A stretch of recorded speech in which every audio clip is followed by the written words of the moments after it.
This is a story about love, but not the kind you see in movies. Stay tuned, this one feels a little too real. Daniel Park used to come home at exactly 7:15 p.m. Not because he had to, but because Emily liked dinner warm. During their first year of marriage in Seoul, she once laughed and said, "Do you schedule romance too?" Daniel had adjusted his watch and replied calmly, "I don't schedule you. I prioritize you."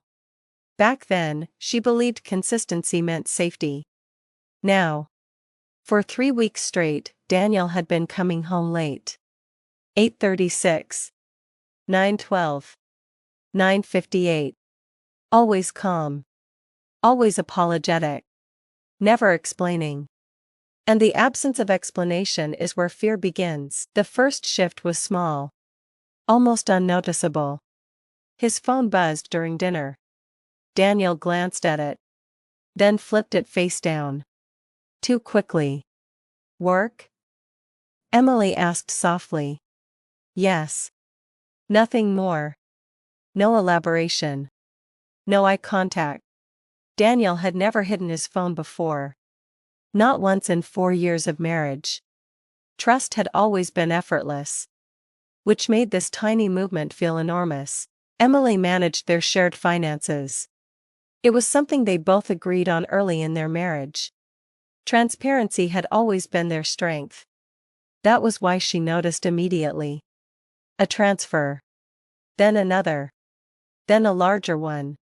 Not random. Not impulsive. Intentional. Precise. Her fingers hovered over the screen.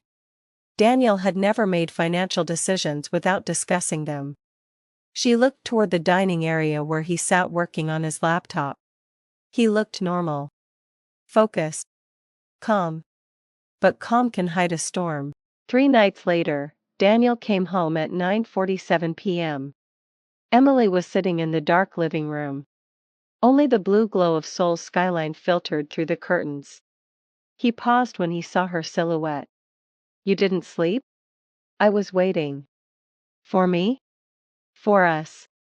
The word landed heavier than she intended. He removed his jacket slowly. "You don't have to wait up." That hurt. More than anger would have. She stood and stepped closer. "I miss you." There was no accusation in her voice. Just truth.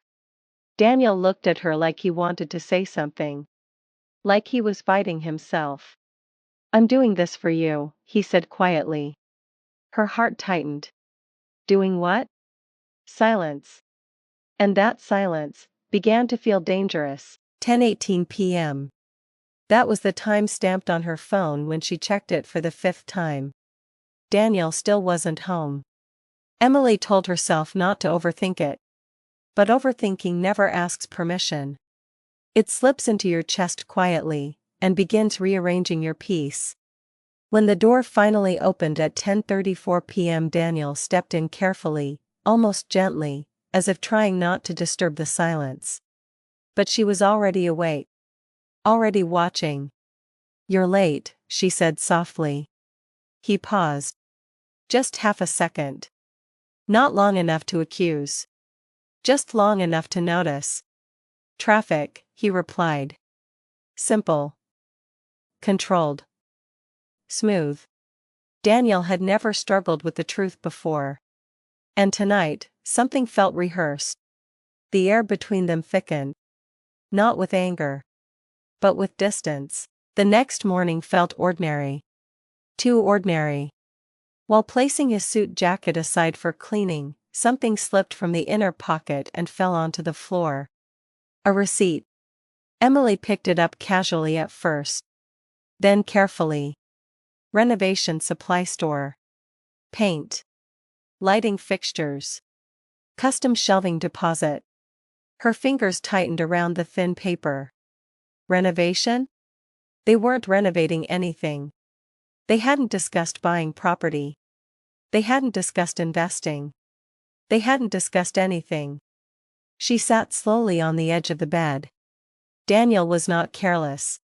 If he was spending money, it was intentional. Planned. quietly executed. And planning requires time. Time he hadn't been spending with her. 3 nights later, Emily did something she never imagined herself doing. She followed her husband. Daniel left at 6:40 p.m. as usual. But instead of turning toward the business district, he drove in the opposite direction. Away from glass towers. Away from routine. Her heart pounded against her ribs as she kept a safe distance between their cars. She hated this feeling. Hated the suspicion. Hated the quiet panic tightening around her thoughts. He finally parked in front of a narrow building squeezed between a cafe and a closed bookstore. The lights inside were warm. Soft. Intentional. Daniel stepped out. Removed his jacket. Rolled up his sleeves. And walked in. Emily remained in her car, staring. No one greeted him. No secret embrace. No hidden figure waiting in the shadows. Instead, dust. Wood panels. Paint cans. Half-installed shelves. A partially renovated art studio. Daniel moved carefully through the space, measuring walls, adjusting fixtures, wiping sweat from his forehead. He looked exhausted. But focused. Determined. As if this space meant something. Something personal. Something important. Daniel stepped outside and answered a phone call. Emily lowered her window slightly without realizing she had. Yes. I've transferred most of it. A pause. I'll handle the rest. Another pause. No. She doesn't know. The word settled heavily in her chest. Transferred most of what? Handle what? Doesn't know what? He ended the call and leaned briefly against the wall. For the first time in weeks, he didn't look distant. He looked tired. Burdened. Like someone carrying weight alone. Emily stayed in the car long after he went back inside. Not because she was angry. But because she didn't understand. And sometimes confusion hurts more than betrayal. 11:02 p.m. Daniel entered quietly again. But this time, the apartment lights were fully on. Emily wasn't sitting in the dark. She was standing. Waiting. Not with folded arms. Not with anger. Just stillness. He noticed immediately. Something had shifted. You're awake, he said. I followed you. The words didn't echo. They settled. Heavy. Daniel froze. Not in guilt. In shock. You, what? I saw the studio. Silence filled the room like smoke. His jaw tightened slightly. Not defensive. Just calculating. You shouldn't have, he said softly. That hurt her more than if he had shouted. I shouldn't have, she whispered. Or I shouldn't have found out? Her voice wasn't sharp. It trembled. And that tremble broke something inside him. Daniel ran a hand through his hair. He looked tired. Not of her. Of carrying something alone. I was going to tell you, he said. When? She asked gently. After everything was finished? After the money was gone? His eyes lifted sharply. You checked the account. I managed the account. The room grew quieter. Emily stepped closer. I don't care about the money, Daniel. Her voice broke slightly. I care that you didn't let me in. That was it. Not betrayal. Not infidelity. Exclusion. And exclusion feels like abandonment in slow motion. Daniel swallowed hard. It was supposed to be a surprise. She stared at him. A surprise? For you.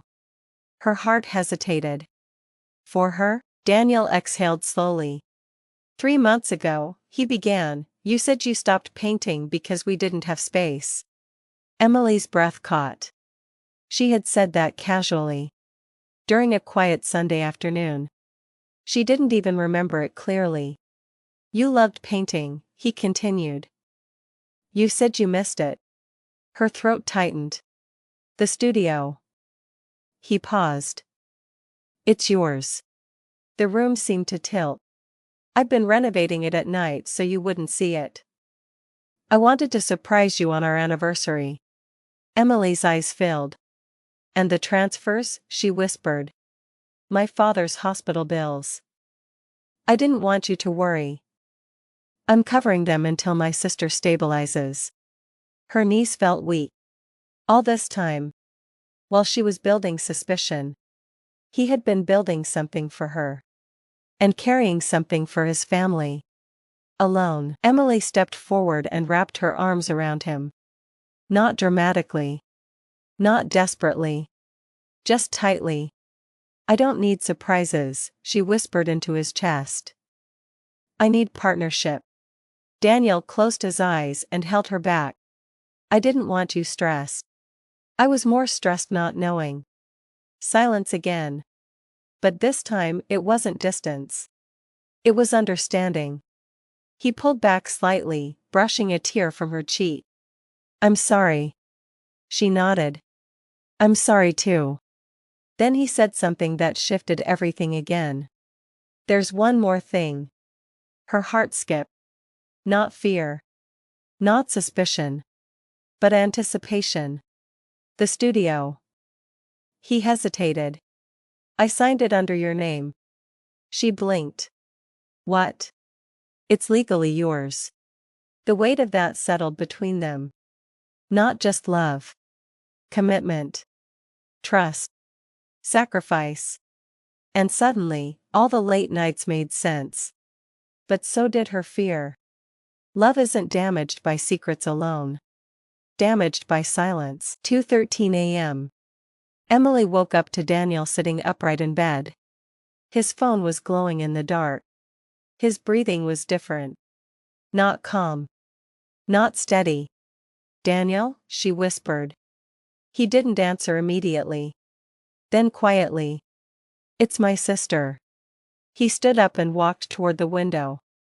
Emily sat up, watching his back silhouette against the faint city light.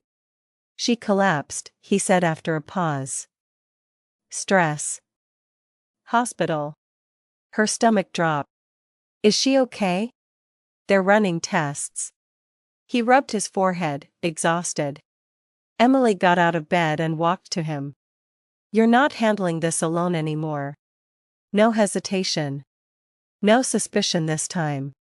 Just partnership. He nodded slowly. And for the first time in weeks, he didn't step away to carry it by himself.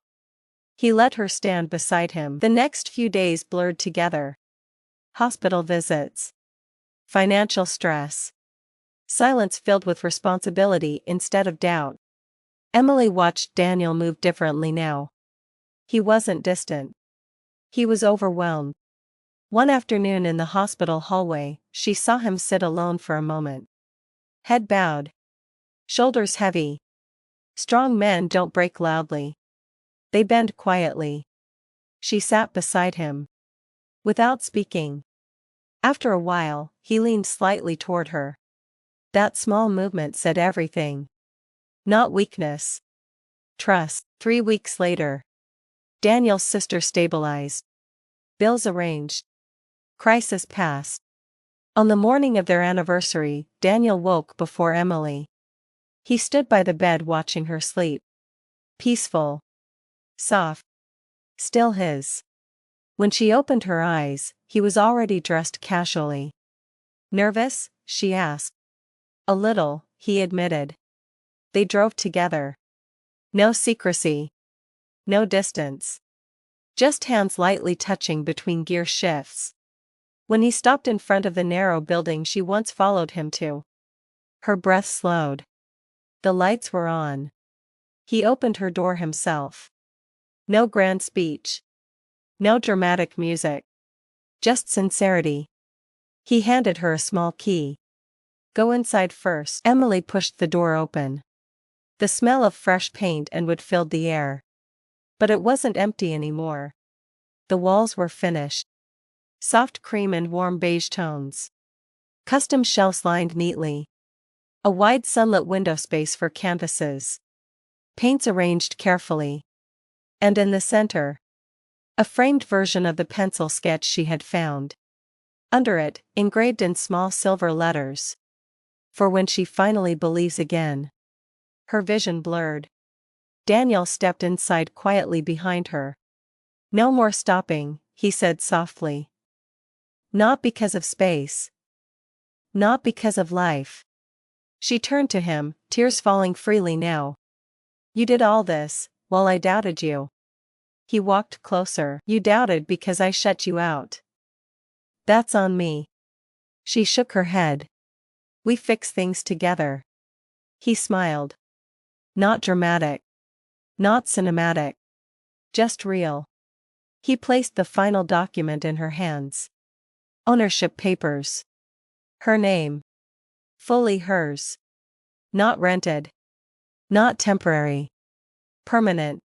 She stepped into his arms. This time without fear. Without hesitation. The kind of embrace that feels like home. Love isn't proven by perfection. It's proven by effort no one sees. By sacrifices made quietly. By choosing each other, especially when silence tries to divide you.